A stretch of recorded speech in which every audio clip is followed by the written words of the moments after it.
right, so welcome everybody, and this is going to be all about The One Thing by Gary Keller today, and we're going to have a discussion about a lot of the key points that he talks about in his book and how important it is to have one thing to create the extraordinary results that you want, which is awesome. And I'm Christina McGrath, and my company is Well Fit Living, and I work with people on optimizing their mind and body through nutrition, through mindfulness, through yoga, through exercise, and through retreats. Yep, and you're on. And I'm Charles Leon, and one-time designer, also speaker, and sort of researcher into how we think and why we think. And so today, what we're looking at, as Christina said, called One Thing by Gary Keller. And I have a copy of his book right here. But the great thing about this book, and the deceptive thing about this book, I think, is that it's so unbelievably simple. And like most really, really, really good things, it's so simple that it's deceptively simple. What he says on the cover there is that it's the surprisingly simple truth behind extraordinary results. Now, this is the subject again. As always, I have a lot of research that's been done in and around his subject, which is optimization, really. And that's one of the main themes of everything we've been talking about. What he talks about mostly in this book is, which has become a multi-million bestseller as well, is about how you need to focus on one thing. Now, as I say, that sounds very simple, but there's a lot of explanation behind it. And it's basically about narrowing focus, narrowing concentration, and focusing on one small thing just to get extraordinary results. And he starts out the book by talking about this thing called the domino effect. Now, a lot of you probably sort of already know all about what the domino effect is. And it's this concept that, that you have these domino stacks, and if you push the first domino, you can collapse all the dominoes behind it and do these amazing patterns. But what's interesting about that concept and why it's been adopted by business is this idea that if you do one thing and one thing right, then you have the ability to knock over all the next things that come behind it. So it's a small domino can topple many, many bigger dominoes. And he gives this example as well of if each domino is, you can knock over a domino that's slightly bigger than the previous domino. So he gives the example of if each domino is 50% larger, then the first domino will knock over the second, which is 50% larger, and then the next one, which is 50% larger than that. And if you got to the 57th domino, you would actually reach the distance between the Earth and the Moon. So it just, the example, the metaphor is that with small steps, small beginnings, you can actually create a tsunami of changes. And but the key question is, and this is what the book addresses, is how do you find that very first domino and how do you decide what it is? And I think that's the big question, and that is where we'll come to a bit later on, is what is this focusing question? In his research, also, he talks about sort of that success leaves lots of clues as it goes along, and there's many, many, many things. But basically, he says, and he advocates, and I'll come to Tom Peters as well, who also advocates something similar, is that basically have one product, one service, and concentrate on doing one thing properly. Now, Tom Peters, who's one of the gurus of business, always said, and it's become adopted by business completely, is stick to the knitting.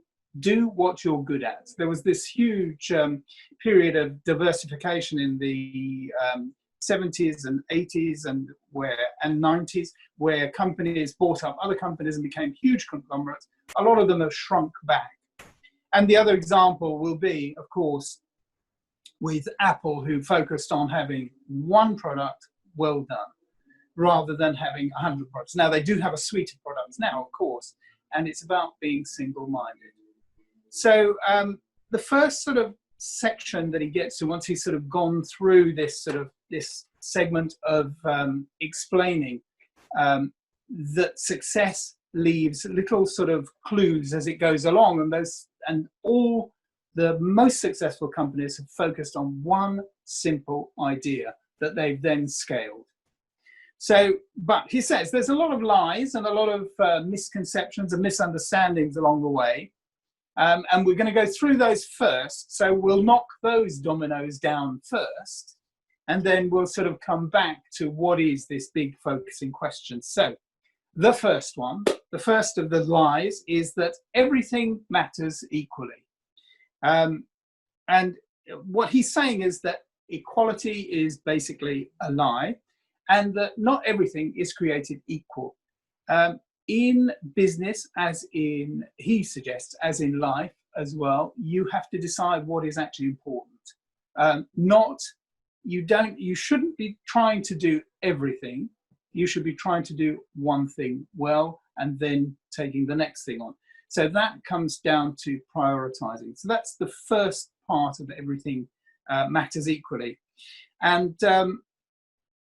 you only achieve any sort of success by a clear sense of priority. That's one of the key concepts within the whole book, is prioritizing and finding key priorities in order to focus and to move forward. And I just wanted to say one thing here too.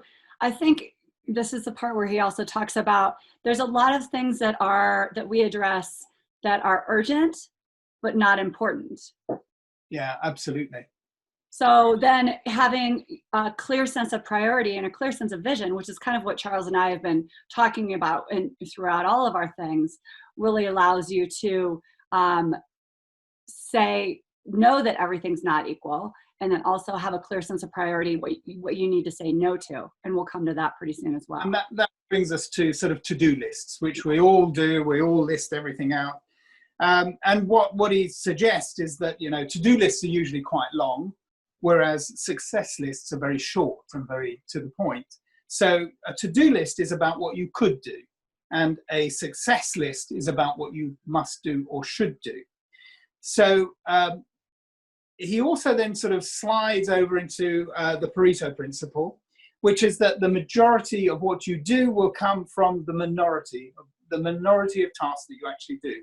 So that's the 80-20 principle, which I'm sure everybody's heard of, is that you get 80% of your business from 20% of your customers. And whether it be 90-10 or whatever, there is this general principle underlying most business and most things that you do, that where you concentrate your focused effort is where you get the biggest results. And that's sort of, again, this is where you start sort of honing down on gradually sort of getting to the one thing. So he says, go small, always go small first. Don't be busy, be productive. I mean, all of these are quite sort of easy, obvious things. And we all know it, but it's very difficult to do. And particularly with, say, for instance, a to-do list, which I do every day. You do the to-do list and then you do the easy things first. Well, he says, no, don't do the easy things first. Do the hardest thing first, because then the easy things, you can just knock them off very quickly. But we do the easy things first so that we feel that we're making some progress and that we're satisfying ourselves with that. And he also suggests in lots of different types of ways to go extreme, and we'll come to sort of not sort of balancing things out and coming to the average a bit later.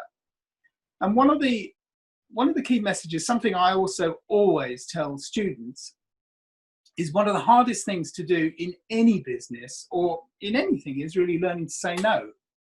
And you must focus on the most important thing first, and you must exclude. So by prioritizing, you're also excluding. So learning to say no, I think, is, and particularly as a designer, you want to take on everything. And that's certain doom, because you can't take on everything. Now, it's different when you have sort of a larger company and you have lots of mouths to feed. However, the more successful companies tend to exclude what they don't want to do rather than include everything. And otherwise, you're chasing the wrong things.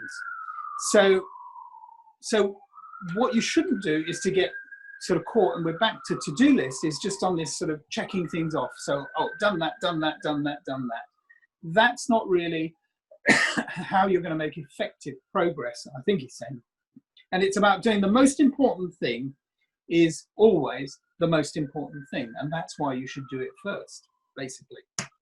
And now we get to our favorite subject. Multitasking. The one other thing that I wanted to add on that is, you know, how you were talking about the to-do lists of things that they're kind of you could do that or you should do that. And I think one of the words that he really emphasizes in the one thing is, what can you do? I really like that idea of what can you do right now? And that makes it more of a success list. Yeah, and that's where we'll come to the focusing question, which is all sort of wrapped up in that, which is sort of, I mean, it's almost like a distillation of everything. So multitasking, right. So this myth about multitasking, particularly that women are better than men at multitasking and that's some sort of virtue, no, it isn't. It's wrong.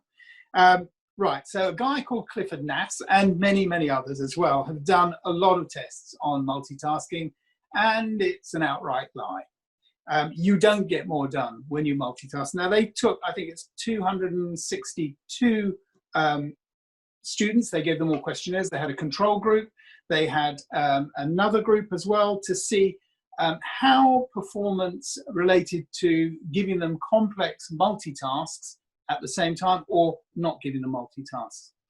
And the truth is, or what they found is that multitasking really takes a toll on your ability to perform well. So what you end up doing is you end up doing a lot of things not so well.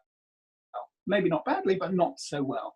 And that's sort of, you know, I suppose the corollary or the comparison here is with computers, is that everyone says, well, you know, computers do loads of things all at the same time. Well, no, they don't. Actually, a computer only works on yes or no. That's all it is, 0 or 1. And it will switch between tasks very quickly. That's the only difference, which you can do. But multitasking definitely doesn't work. It depletes your ability to focus on one thing and to focus on one thing properly. But, you know, we often feel that we have the need to do lots of things at the same time and to get lots of things done. But the truth is you won't end up doing anything properly, and juggling things is a bit of an illusion. And I think the example here, Christina, was about driving and the phone. Yeah. So if you're driving, there are lots of things that we do simultaneously. Of course we do. We've got an autonomic system that functions fabulously, and we don't need to tell it what to do. We don't need to tell it to breathe. We don't need to tell it to make our heart pump. We don't really need to think about lifting our hands or our arms. Sorry. That's it. Sorry, I'm on slightly low battery. I may lose this. I don't know. What he's saying is that juggling things like driving and the phone is fine until you need to focus. When you focus, then you become distracted from the other things because it is at the exclusion of something else. So the problem is that you have to focus on one thing at a time, and if something interrupts that and you have to focus on that, you will be distracted from the other things. So that's why talking on the phone can be, not necessarily is, but can be quite dangerous if your attention is grabbed. So there is a cost for switching tasks, is what I'm saying. So multitasking really doesn't work. And you lose effectiveness, basically. The next one that he knocks down is, right, you've got to be very self-disciplined. You've got to have a disciplined life. And what I think he's getting at here is that success is like a sprint fueled by discipline long enough for a habit to kick in. Now, research again has shown that it takes about 66 days for a habit to kick in and to become a habit. So that's quite a long time. I mean, if you're doing something every day, that will be a few months of practice and doing. And the thing that he gets at here is basically it's doing the right thing, not doing everything right. Or sorry, yes, and not doing everything right. the example he gives, which I do like, is Michael Phelps, who had ADHD, who then went on to win 23 gold medals. He had absolutely no focus at all, could not concentrate on anything, was very sort of flat, as it were, in terms of everything was of equal importance. But with his coach, he learned to focus on one thing. In fact, I think he trained something like 5 or 6 hours a day for 7 days a week for years before he got to the Olympics, which then goes back into what we were talking about deliberate practice. So it's all related to that.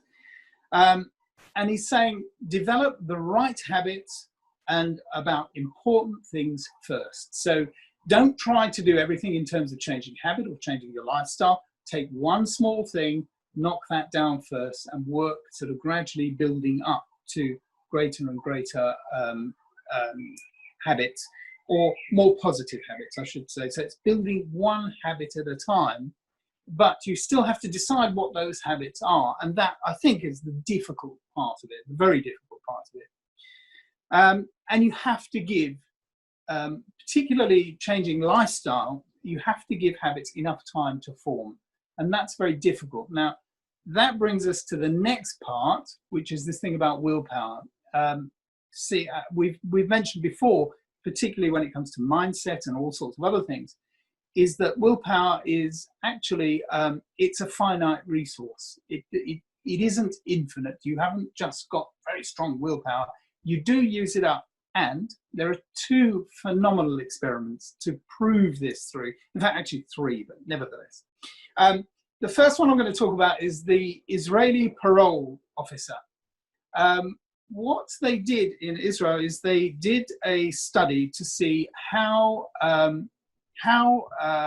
paroles were handed out by the parole board, which is a series of judges, and the community. And what they found was that that greater sentences or extended sentences were awarded when they were depleted in energy. So when they were losing energy because they hadn't eaten. So just before lunch was probably the worst time to go in front of the parole board, because they were grumpy, they were tired, and they needed energy. And so it depleted, and they got a worse outcome. The other one, of course, is the very famous marshmallow test, which was done by Walter Mischel in 1960, also at Stanford. They're all, sorry. Oh, the one thing I just wanted to mention about the Israeli parole officer study, I just got done reading the book again, and I thought it was really interesting because after they had their afternoon kind of snack or their afternoon meal, that it increased their blood glucose and their ability to function and Correct. also make decisions a lot better. So having the nutrition background, I think that's extremely important, because I do think that not only after you eat is an ideal time, if it's a lighter meal, obviously, to start to, get into those tasks that you need energy for and brain power for. Because as we've mentioned before, and Charles, when we were talking about brain food, it's definitely extremely important to your functioning. And the brain is highly consumptive of energy, highly consumptive. So if you're using something like willpower, which is very much conscious effort, that uses enormous amounts of energy. So the marshmallow experiment was about delayed gratification. And what they found with that was they sat some children in a room with, I think, 3 snacks in front of them. One of them was a marshmallow. And they said, if you can wait 15 minutes, we'll be back in 15 minutes. You'll get an extra bonus treat. And there is film, actually, of some of the kids who are agonizing. Most lasted only about 3 minutes. That was the average when they went for the marshmallow and ate it. What they found, though, the result of that wasn't just that kids are sort of funny or anything like that, was that those children who were able to delay gratification actually succeeded better through their school lives. And that's really sort of interesting. So It's not about instant gratification. It is about thinking just a little bit further long term, and that stands you in good stead for the future and for the rest of your life. So what's really important in all of this is that you have to do what matters first each day, because you will become depleted. There's no question about it. Then I want to go on to a balanced life. So he says that balance is complete and utter rubbish, actually. Don't do it. It's not about balanced life. I think that's because there are two meanings of balanced life. What he's getting at is don't try and do everything, says that everything is up at the same level on the scales. That won't work. And the phrase that I love that he comes in with is don't live in the middle, because that's a lack of commitment, and that you need to actually sort of you need to get things to the extremes, because nothing good ever happens in the middle. It only happens at one end or the other of the seesaw. So you need to get on one side or the other. And that's about balance and counterbalance. So you do need to sort of overcompensate in order to get to the place that you want. And I think that's true really of athletes as well, particularly. And we quite often speak about athletes because they push things to an extreme, but it is a very, very, very controlled process where you have to stress your muscles slightly, but not too much, in order to progress gently and slowly without sort of pulling muscles or straining yourself. So what he also gets at is that your priorities will make you unbalanced. There's no question about that. And because you're choosing one thing in favor of another. So you have to have some priorities. And you have to choose what matters. So we're getting closer and closer to the focusing question. And then there's this, the next sort of concept that he wants to knock down is this thing is big is bad. And at first I thought that this contradicted the big domino, because big domino says, you know, if you start with little things, you will knock down the big thing. But I think that's not the case. And you were saying earlier, weren't you, Christina? That, I think this is a really good point, because I think this big is actually good. And this is what he kind of, what you were just talking about, Charles, about you have to think bigger. It's not really in the middle, but those small actions will lead to those big results or that big vision. Yeah, exactly. And then he gives great example, which is the Apple advertising concept of think different. And he absolutely latches on that. The other thing that he mentions just in passing, but I think it's quite important for us because we've already spoken about it, is mindset. This thing from Carol Dweck about having a growth mindset, and don't be afraid of failure. You will fail. You must fail, because it's the only way you can learn. You don't learn anything by successes. You do learn by failure. So that sort of then nicely and neatly rounds us up to the focusing question, which is the big meat of the book. And I think this is where it really all comes together. So once you've knocked down all these sort of limiting sort of lies and thoughts, then you come to basically this focusing question. And I'm just going to read a little bit here, which comes from Mark Twain, which is: the secret of getting ahead is getting started. The secret of getting started is breaking your complex, overwhelming task into small, manageable tasks, and then starting on the first one. So, as Mark Twain says, and as the author says as well, is that you can't attack everything at the same pitch, level, pace. You have to attack one thing first, but you have to decide what the first thing is. So it's really about what the quality of the question that you ask. And, you know, questions, first of all, I think are a great, or questioning is a great sign of intelligence rather than answering. So, in fact, Voltaire, I can quote Voltaire, can't I? So you judge a man by his questions rather than his answers, which I love. So we come to, finally, right, well, not finally, but in the middle, the focusing question. And if you want to take a note of this, I would, if I were you, because I think it's absolutely brilliant. I actually do have it on my phone. It pops up every day and reminds me that this is what you need to ask.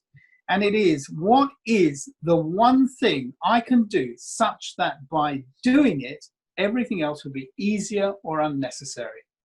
And I mean, as a distilled question to focus on where you need to go when you've got that wonderful to-do list in front of you and you look at it and you think, what am I going to do? Well, you have to focus on what is the one thing I can do such that by doing it, everything else will be either easier or unnecessary.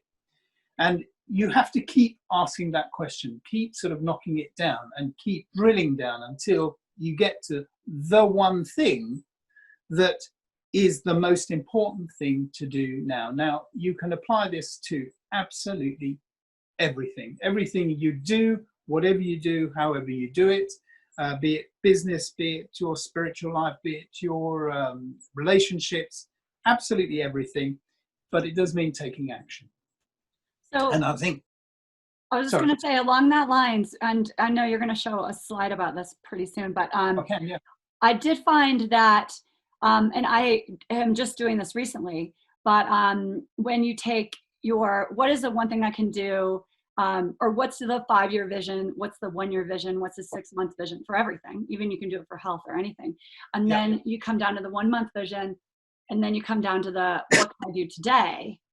That helped me a lot because I felt like, even though this is a simple question, it's very hard to get to if you don't have that vision or that idea. And specifically working, even just going back to our mind mapping, like this is a great way to break it down. What is the one thing I can do for my health, today that leads to my 1-year goal, and then breaking it down and thinking about that. Briefly, I'm going to share my screen, which I'll put this up later. This is just a quick mind map, just to break it down. I mean, you can break it down in any way you wish, however you wish, but this just breaks it down into sort of 7 basic categories and starts sort of drilling down into this one question that you must ask of everything, and keep asking, keep on asking.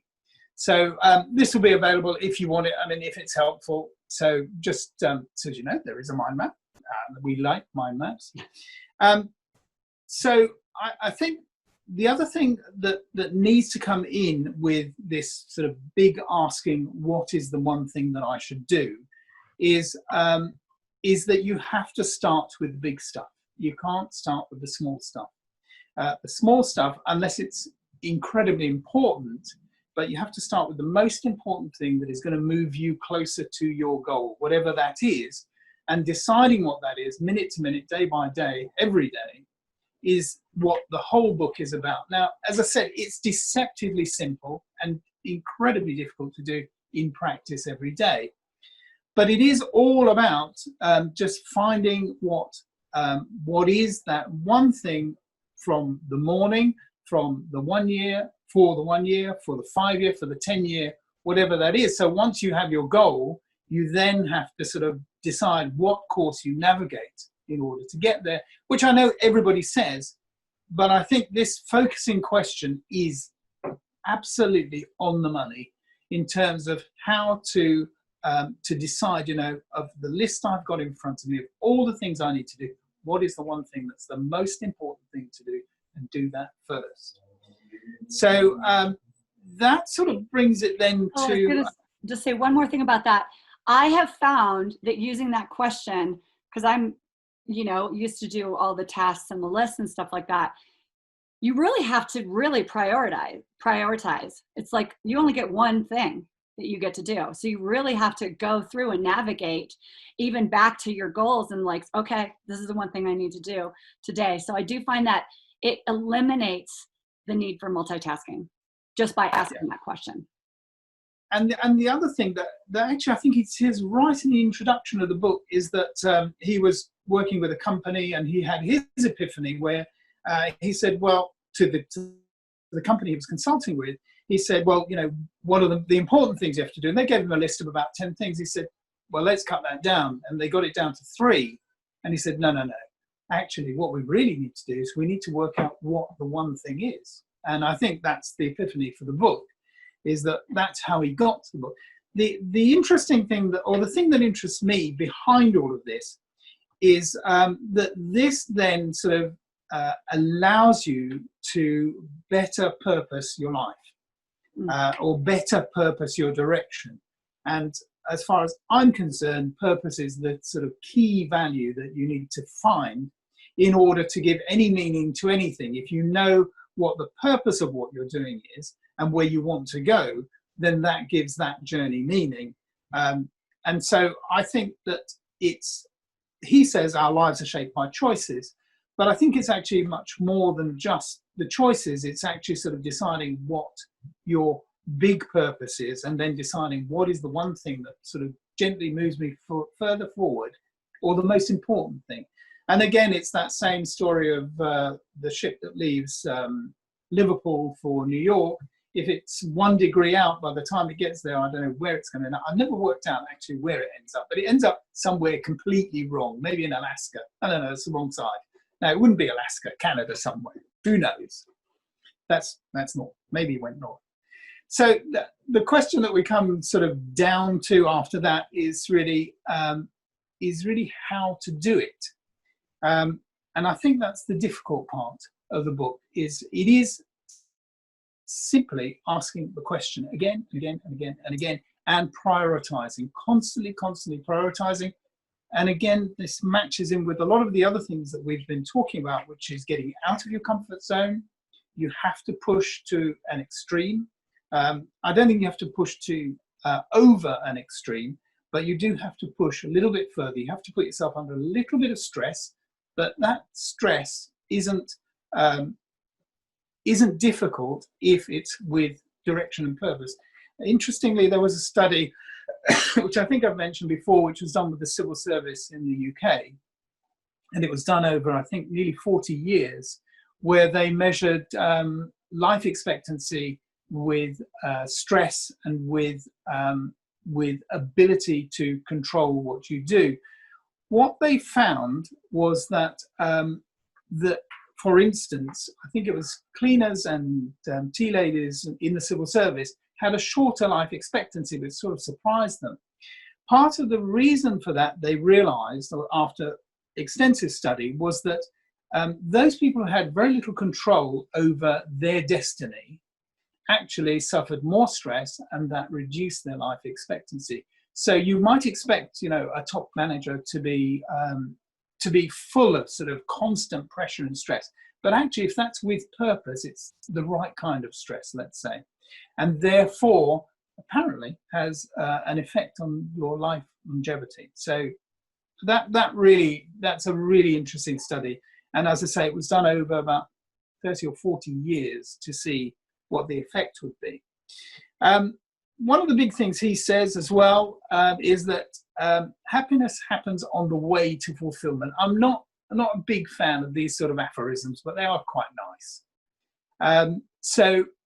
And I think that relates more to do with purpose, and then purpose gives you meaning. It gives you a reason, if you like, for what you're doing.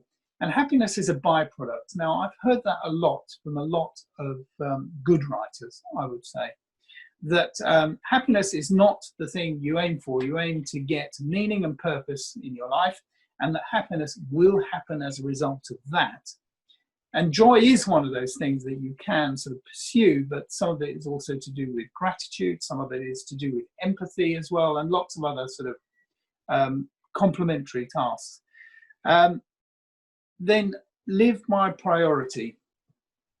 So his formula, not necessarily everybody's formula, his formula and what we're talking about today is that you have to live by prioritizing. Now that inevitably means that you must exclude things. And that's where we come back to, you have to be able to say no to certain things. And I know, particularly as I said, as a designer, that one of the hardest things is to say no to projects that are not right. Because if your purpose doesn't have a priority, then in effect it's actually completely powerless. So it doesn't give you any meaning, doesn't give you any purpose, doesn't give you any reason, and therefore has no direction. So The other thing that, and this is what we're probably going to talk about next week, I think, is about visualizing the process. Now, I don't know anybody who is at this sort of level of consultancy who doesn't say you have to visualize where you want to go, and you have to visualize it with all your senses, with all your emotions. You have to actually fully endow it with reality. And the interesting thing, of course, is particularly with visualization as well, is that the brain really doesn't know. I know it sounds odd, but it's true. At least I think it's true. The brain doesn't really know the difference between what you imagine and what you visualize and what reality is. There is a slight diminution of the amount of activity, but it's the same. And you have a similar thing with empathy, that we all have what are called mirror neurons, which allow us to identify what someone else is feeling or thinking. And that goes down all the way to, for instance, if you see a child catch their finger in the door, you wince in the same way because you can feel basically their pain. So visualization of the goal is very, very important, and visualization of the process is also very important. But you still have to get to that first starting point, and that first starting point is the first starting point every single day, and to some extent, I guess, every single minute of the day. The other sort of good advice, I think, is time blocking. So if you've worked out what your one thing is for today, let's say, you must block the time to do it. You can't have distractions. You can't be you can't be trying to balance other things, which is what we were talking about earlier. So you must be able to block the time, and you must make a plan. So I was just going to interject here just for a second on time blocking, because I do feel like that if you do block out that time, then you also have the ability, it's your priority, and you can also say that if something comes at you, you can say no to that because you've already blocked it out, like a schedule. And he mentions that a lot with time blocking, and I feel like that's helped me a lot as well. And the other interesting thing that I thought he recommends towards the end of the book is 4 hours a day, which sounds like a lot.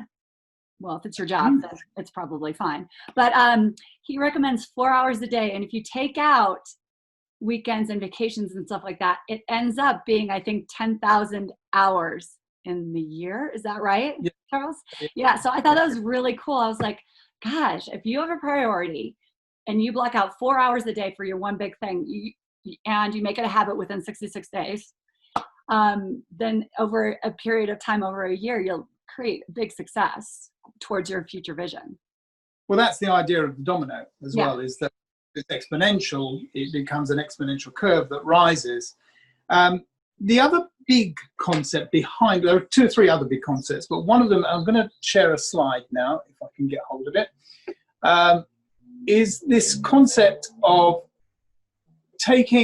being accountable for your life. And he charts out sort of this idea that, if you've decided what your one thing is, that you have to then take responsibility for what you do.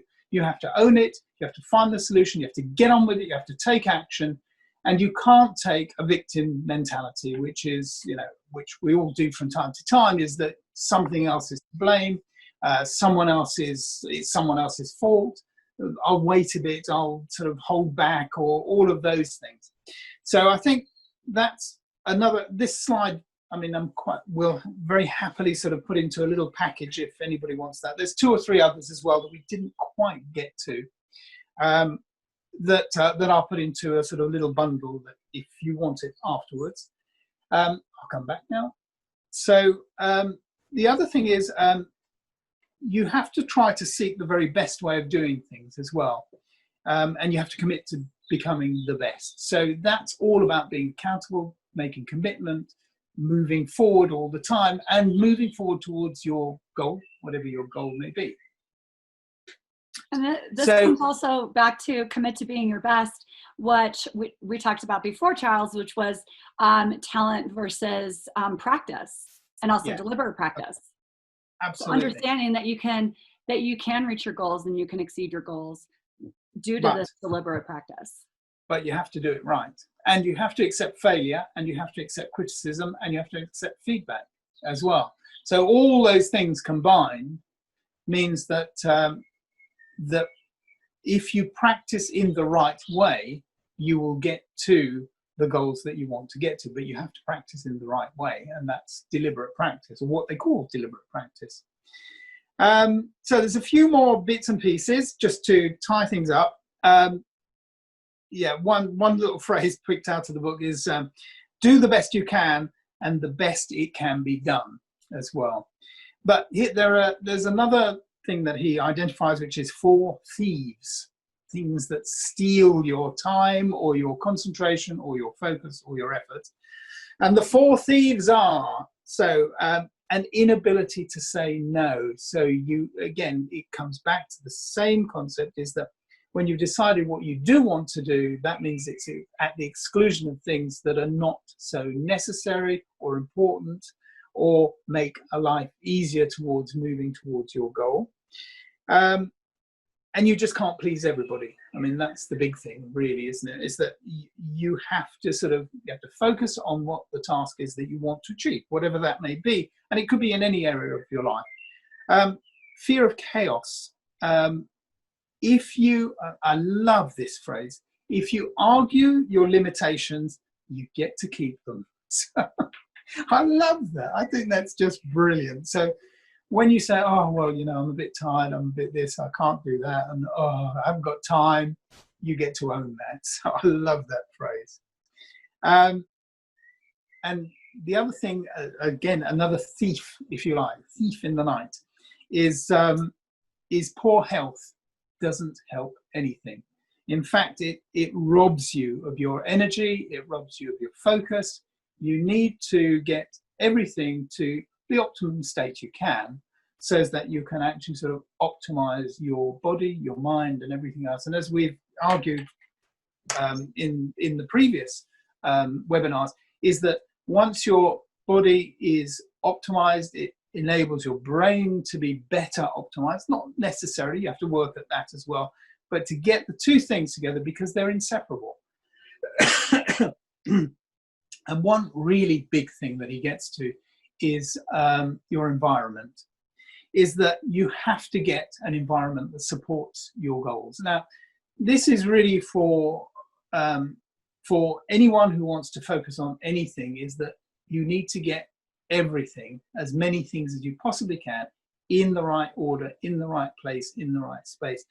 The example of this is, of course, Team Sky, the cycling team, who had this Kanzen philosophy where if they improved each and every single thing by just 1%, that would be exponential, and the results were phenomenal with Team Sky, is they won almost everything over a sort of, I think it's a 4 or 5 year period. So you do need to have everything in your environment that will support your goals. And that your place, your space, your friends.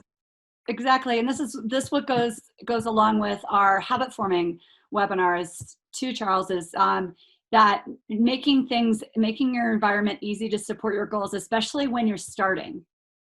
So if you're going to make this change to this one idea, really having your environment and your habits to be easily maintained, so that you can create momentum in order to carry it out. And you're more likely, for instance, if you're going to write a book or whatever, or draw or whatever it might be, if you get the environment in which you can come back to it and that you want to be there with it. So I think that's all quite that's essential, I think. And the environment means everything around you. It means your place, your space, the people around you, the atmosphere around you, all of that. He sort of gets towards the end of the book, and then another lovely phrase which we all know but forget, is that in life you'll always be disappointed by what you didn't do rather than what you did do. Oh, sorry. Did you get that? Because I cut out again. Yep, we got the quote. So that was good. It looks like you're on low power. Low power. I'm on very low battery. I'm going to cut out any second. So there's a really cute story that perhaps there's just time to finish up on, which is the Cherokee story. So an old chief is talking to his grandson, and he's explaining, how the world works, and he explains that there are two wolves. One is called fear, and the other is called faith, and they're constantly in battle. And the young grandchild asks him, which one wins the battle? And he says, well, it all depends on which one you feed most. So you either feed your fear or you feed your faith. And I think what the one thing is getting towards in all of this is that you have to feed the faith, and you have to sort of find that one thing every day, but you have to do it again and again and again and again. It's not a one-off process. It's a process that happens every day, and it's basically a mindset. It's an attitude of mind. So that's pretty much a quick summary of the one thing. But as I said, I think it's incredibly succinct, to the point. It's very distilled. It's been distilled over many years of research, and I think it makes complete and utter sense to me. And it's such an easy question, but so difficult to do, of course, as with all those things. I think the other thing that my sort of my benchmark, the thing that always tells me something is good is, be it if I go to the theatre, if I see a design, or if I see something, is if I think, gosh, I wish I'd done that. So the minute I do that, I know that that's something that's really good. And when I first read this focusing question, I thought, that's just so right and so good and so clean as well. So I think it's brilliant, and I think it's something you should put on your phone to pop up every morning, as I do. So what is the one thing I can do such that by doing it, everything else will be easier or unnecessary? And on that note, perhaps we'll wrap up for today. So that's it. Next week, do you want to explain what we're doing next week, Christina? So excited about next week, and this is all obviously going along with our process, but we're going to talk about visualization. So we'll talk about kind of two components to visualization. We'll bring in some studies, and we've already talked about some books that we want to cover, and then we'll also talk about kind of visualization and different kinds of visualization, and maybe even take you through a little bit of a visualization as well, but talk about the power of it to reach your goals in whatever aspect you'd like to reach them. And what I hope, sorry. I was going to say one more thing, just logistically. Next week, it'll be the same time and everything, but it'll be the same link as of the next one we'll send out for the next few Zoom calls. So hopefully we don't have to bombard you with lots of different every week. I forgot what I was going to say. I was going to say something very pithy, but it doesn't matter. Oh yeah, what I was going to say was what I hope will be interesting for us anyway, if not for you, is that I come at visualization from the point of view of a designer. So for me, visualization is all about looking and seeing something in the future that doesn't exist now. Visualization for, say, and I'm going to talk on your behalf, Christine, if that's okay. Visualization for athletes, for other people, is quite often about being able to see what that goal is. Now, they're similar, but they're quite different as well. So for me, it's more about sort of creativity, imagination, and possibility. Whereas I think, if I'm not mistaken, visualization for athletes, for others, and business people as well, is often about making the goal a reality. Now, they're similar, but they're not the same. Yeah. Hopefully it'll be interesting. I don't think we agree on everything, which is always interesting anyway. So it should be good. So anyway, I'm going to sign out. I'm down at 2% on my iPad, so I better go. Great. Thank you so much. We'll be sending out a bundle, and we'll also be sending out the link for next week. And thank you for joining us. And just to say, I will send out a link for, there's about 4 or 5 slides that we didn't get around to all of them. I don't know if they're useful, but they're fun, so you can trash them or use them or do as you wish. All right? See you all. Bye-bye.